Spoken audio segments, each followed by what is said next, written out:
नमस्कार सभी को। एक बार फिर से स्वागत है आपका ब्रह्म मुक्त चिंतन चैनल में। आइए श्री वल्लभ जी माहेश्वरी की बुक चिंतन धारा के आज एक और ऑडियो से आपका परिचय करवाती हूँ। बहुत ही अच्छा विषय है, मन पर नियंत्रण संभव या असंभव। आप सभी जानते हैं मन के जीते जीत है और मन के हारे हार। आप जैसे जैसे इस विषय को सुनेंगे समझेंगे, आपके कई सारे जो डाउट है मन को लेकर के वो दूर होंगे। तो चलिए हम विषय की शुरुआत करते हैं। ध्यान से सुने, अपने सभी परिचितों तक भेजें, ताकि आज जो सभी लोग इस समस्या से उलझ रहे हैं कि मन पर कंट्रोल नहीं होता, मन पर नियंत्रण नहीं होता, तो जब आप इस ऑडियो को सुनेंगे तो ये सारी दुविधाएं आपकी दूर होंगी। चैनल को लाइक करें, शेयर करें और सब्सक्राइब करें। चलिए विषय की शुरुआत करते हैं। मन पर नियंत्रण संभव या असंभव। मन क्या है? मन पर नियंत्रण करने की आवश्यकता क्यों है?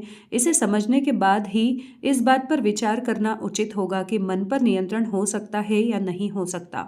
मन मानव शरीर में स्थित एक शक्ति है। यह शक्ति मनुष्य के अंदर विचार, भावनाएं तथा इच्छाएं उत्पन्न करने का कार्य करती हैं। किसी भी कार्य को संपन्न करने के पूर्व उस कार्य को करने की इच्छा होती है।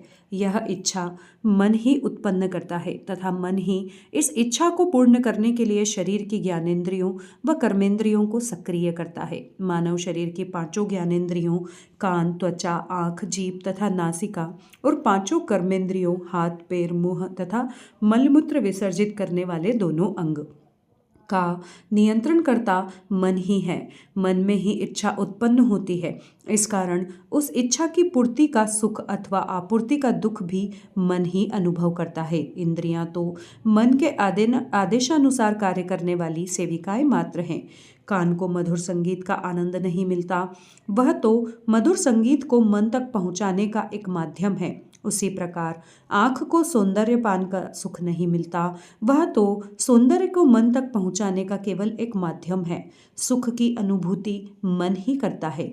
इसी प्रकार किसी दुर्घटना का समाचार सुनकर कान दुखी नहीं होता, दुखी तो मन ही होता है। इस प्रकार इच्छाओं को उत्पन्न करने वाला तथा उनकी पूर्ति आपूर्ति से सुखी अथवा दुखी होने वाला तत्व मनुष्य का मन, माइंड ही है। मन हमेशा सुख की अनुभूति ही करना चाहता है। मन में जो भी इच्छा उत्पन्न होती है उसका उद्देश्य सुख प्राप्त करना ही होता है। मन अधिक समय तक दुखी नहीं रह सकता, इस कारण बड़ी से बड़ी दुर्घटना के दुख को मन भुला देता है। मन निरंतर और असीम सुख प्राप्त करते रहना चाहता है, परंतु उसमें विश्लेषण की क्षमता नहीं होने के कारण मन यह नहीं समझ पाता है कि जिस शरीर में स्थिति इंद्रियों के माध्यम से वह सुख प्राप्त करना चाहता है उस शरीर की क्षमता कितनी है। इस कारण कई बार ऐसी स्थिति आ जाती है कि मन अपने सुख के लिए इंद्रियों का ज़्यादा उपयोग करके शरीर को रोगग्रस्त बना देता है। उदाहरण के लिए यदि मन में विचार आया कि मिठाई खाने से सुख मिलता है, तो मन हाथ, पैर, मुंह आदि कर्मेंद्रियों को मिठाई प्राप्त करके खाने के लिए प्रेरित करेगा, जिसमें वह जीभ के माध्यम से मीठा स्वाद प्राप्त करके सुख का अनुभव कर सके। इस पूरी प्रक्रिया में मन की प्रेरणा ही कार्य कर रही है और मन ही मीठे स्वाद के सुख की अनुभूति कर रहा है। मन में विश्लेषण की क्षमता नहीं होने के कारण मन यह निश्चय नहीं कर पाता कि मिठाई कितनी मात्रा में खानी चाहिए। मन तो मीठी वस्तु के स्वाद का सुख निरंतर लेना चाहता है। निरंतर यह सुख प्राप्त करने के प्रयत्न में जब शरीर में शर्करा की मात्रा अधिक हो जाती है, तब शरीर रोगग्रस्त हो जाता है और मन हमेशा के लिए मीठी वस्तु के स्वाद से वंचित होकर दुखी हो जाता है। शरीर के रोगग्रस्त होने पर भी मन मीठी वस्तु के स्वाद का सुख प्राप्त करने की कामना करता ही रहता है और कई बार शरीर को घोर संकट में डाल देता है। आंखों के माध्यम से सौंदर्य का सुख प्राप्त करने की कामना के कारण मन यह कभी नहीं चाहता कि आंखें या शरीर विश्राम करे। इसी प्रकार सभी इंद्रियों के माध्यम से मन निरंतर सुख की अनुभूति करते रहना चाहता है, चाहे शरीर पर उसका विपरीत असर पड़े। मन के इस प्रकार के अनियंत्रित व्यवहार के कारण मन सुख के स्थान पर कई बार दुख प्राप्त कर लेता है।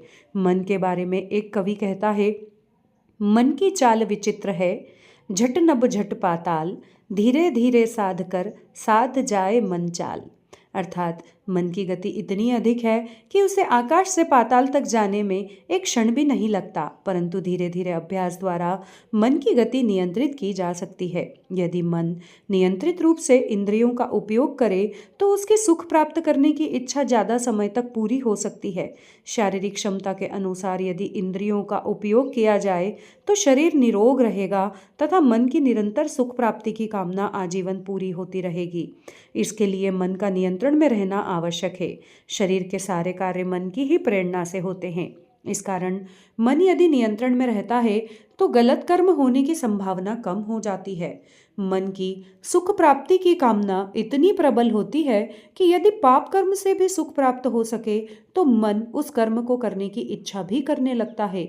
मन की शक्ति और गति के बारे में गीता में भी वर्णन आया है। अर्जुन भगवान कृष्ण से कहता है, मन इतना चंचल है कि उसे नियंत्रित करना हवा को बांधने जैसा कठिन है।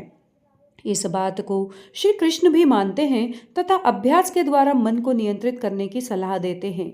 हे कृष्ण, मन चंचल हठी, बलवान है दृढ़ है घना, मन साधना दुष्कर दिखे, जैसे हवा को बांधना। चंचल असंशय मन महाबाहो, कठिन साधन घना, अभ्यास और विराग से पर पार्थ होती साधना। इस प्रकार गीता में भी मन की प्रबलता तथा गति को स्वीकार किया गया है और इसे नियंत्रित करना अत्यंत कठिन कार्य माना गया है। कार्य कठिन अवश्य है पर करना भी अति आवश्यक है, क्योंकि मन को नियंत्रित किए बिना निरंतर सुख की प्राप्ति असंभव है। इतना समझने के बाद अब यह समझने का प्रयत्न करते हैं कि क्या मन पर नियंत्रण संभव है। जिस प्रकार शरीर में मन एक शक्ति है, उसी प्रकार शरीर में दो शक्तियां और भी है जिन्हें बुद्धि तथा विवेक कहते हैं। बुद्धि तथा विवेक मन की इच्छा के परिणामों तक पहुंच सकते हैं। बुद्धि तथा विवेक द्वारा विश्लेषण करने के बाद जो कार्य किए जाते हैं उनके परिणाम प्रायः सुखद ही होते हैं। मन की निरंतर सुख प्राप्ति की कामना तभी पूर्ण हो सकती है जब मन अपनी इच्छा का बुद्धि तथा विवेक द्वारा विश्लेषण करने के बाद ही उससे कार्य रूप में परिणित करे। इसके लिए व्यक्ति को अपनी तीनों शक्तियों का उपयोग करने का अभ्यास करना चाहिए। मन में जो विचार या इच्छा उत्पन्न हो उसे तुरंत कार्य रूप में परिणित नहीं करना चाहिए। उस पर गंभीरतापूर्वक चिंतन करना चाहिए, परिणामों को अच्छी तरह समझने का प्रयास करना चाहिए और परिणाम सुखद होने के बारे में आश्वस्त होने के बाद ही कार्य करना चाहिए। कई बार ऐसा भी होता है कि व्यक्ति अपने कार्य के गलत परिणाम के बारे में आशंकित होने पर भी वह कार्य कर डालता है और दुख प्राप्त कर लेता है। ऐसा इसलिए होता है कि बुद्धि तथा उसका विवेक कार्य करने के विरुद्ध होता है, परंतु मन कार्य करने के पक्ष में होता है। ऐसी स्थिति में व्यक्ति यह निश्चय नहीं कर पाता है कि कार्य किया जाए या नहीं। कार्य के विरुद्ध दृढ़ निश्चय न हो पाने के कारण व्यक्ति का मन अपनी प्रबल शक्ति के कारण कार्य करवा ही लेता है। जब व्यक्ति अनिश्चय की स्थिति में होता है तब उसे चाहिए कि वह अपने किसी हितैषी तथा निस्वार्थ परामर्श देने वाले किसी व्यक्ति से परामर्श ले, उसके बाद ही कार्य करे। कहने का तात्पर्य यह है कि मन की इच्छा की पूर्ति करने के पूर्व अत्यंत सावधानी तथा सतर्कता आवश्यक है। इस प्रकार व्यक्ति यदि मन की इच्छा पूर्ति के पूर्व सोच विचार तथा निस्वार्थ व्यक्ति से परामर्श लेने का अभ्यास करने की आदत डाल ले तो धीरे धीरे मन नियंत्रित होने लगता है। मन जैसे जैसे नियंत्रित होने लगता है वैसे वैसे मन के अंदर इच्छाएं भी कम होने लगती हैं। जब मन में कम इच्छाएं उत्पन्न होना आरंभ हो जाएं तो समझना चाहिए कि मन पर नियंत्रण होना आरंभ हो गया है। जब मन नियंत्रित होने लगता है तब इच्छा पूर्ति न होने पर भी मन दुखी नहीं होता।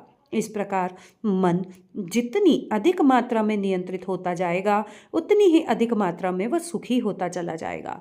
इस विश्लेषण से इतना तो स्पष्ट हो जाता है कि निरंतर सुख की कामना करने वाला मन तभी निरंतर सुखी रह सकता है जब वह नियंत्रण में रहे। यह तथ्य व्यक्तियों की सामान्य अवधारणाओं के ठीक विपरीत है। साधारणतः व्यक्ति यही मानता है कि मन की इच्छा की पूर्ति करते जाने से ही सुख प्राप्त होता है। मन की इच्छा के अनुसार व्यक्ति ज़्यादा से ज़्यादा धन अर्जित करना चाहता है और धनोपार्जन करने में अनैतिक मार्ग अपनाने में भी संकोच नहीं करता। इस धन से व्यक्ति अधिक से अधिक सुविधाएं जुटाने में व्यस्त हो जाता है, क्योंकि मन यह मानता है कि जितनी ज़्यादा सुविधाएं होंगी उतनी ही ज़्यादा सुख प्राप्त होगा। ऐसे प्रयत्न में व्यक्ति कई बार कानून के विरुद्ध कार्य करके स्वयं को गहरे संकट में डाल लेता है। वास्तविकता यह है कि कितनी भी सुविधाएं प्राप्त कर ली जाएं, मन कभी तृप्त नहीं होता। मन की तृप्ति के लिए व्यक्ति अपना सारा जीवन लगा देता है, परंतु फिर भी मन सुखी नहीं हो पाता। अंत में व्यक्ति मन की अतृप्ति के साथ ही दुखी स्थिति में संसार से विदा हो जाता है। इसका एकमात्र कारण यही है कि व्यक्ति मन की तृप्ति में सुख खोज रहा था, जबकि वास्तव में सुख मन के नियंत्रण में है। तब तक व्यक्ति अपनी उल्टी अवधारणा को सही मानकर मन को संतुष्ट करने के मार्ग पर चलता रहेगा। तब तक वह कभी सुखी नहीं हो सकता। इसी बात को संत कबीरदास बड़े सुंदर ढंग से कहते हैं। माया मरीन मन मरा, मरमर जात शरीर, आशा तृष्णा ना मरी, कह गए दास कबीर।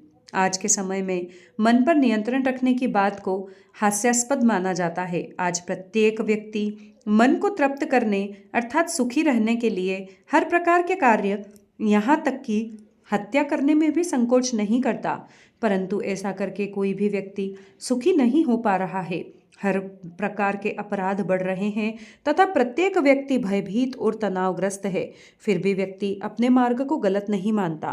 प्राचीन भारतीय ऋषियों ने लाखों वर्ष पूर्व ही अपने आध्यात्मिक ज्ञान व अनुभव के बल पर यह कह दिया था कि सुखी जीवन के लिए मन पर नियंत्रण अति आवश्यक है। पूजा, ध्यान, योगाभ्यास, साधना आदि सभी विधियां मन को नियंत्रित करने की ही विधियां हैं। इस कारण जिस व्यक्ति को संसार में जीवन भर सुखी रहने की कामना हो, उसे अपने मन पर नियंत्रण रखने का अभ्यास करना ही होगा। मन पर नियंत्रण कठिन अवश्य है, पर असंभव नहीं। निरंतर अभ्यास करने, कार्य करने के पूर्व सोच विचार करने, निस्वार्थ व्यक्तियों के संपर्क में रहकर उनसे बराबर परामर्श लेते रहने से मन पर धीरे धीरे नियंत्रण हो जाता है। संक्षेप में यह कहा जा सकता है कि सुखी जीवन के लिए मन पर नियंत्रण आवश्यक है तथा निरंतर अभ्यास से ही यह संभव भी है। देखिए कितना अच्छा विषय, मन पर नियंत्रण कैसे करें। मैं उम्मीद करती हूँ इस ऑडियो को आप बार बार सुनेंगे, क्योंकि आप जितनी बार सुनेंगे उतना ही अपने मन पर नियंत्रण कर पाएंगे, काबू कर पाएंगे। इसे अपने नियर एंड डियर तक भेजिए, क्योंकि आज के समय में इस ऑडियो की ज़रूरत सबको है। तो यहाँ ये विषय समाप्त होता है और मैं अपनी वाणी को विराम देती हूँ। अगले ऑडियो में आपसे फिर से मुलाकात होगी। तब तक के लिए नमस्कार।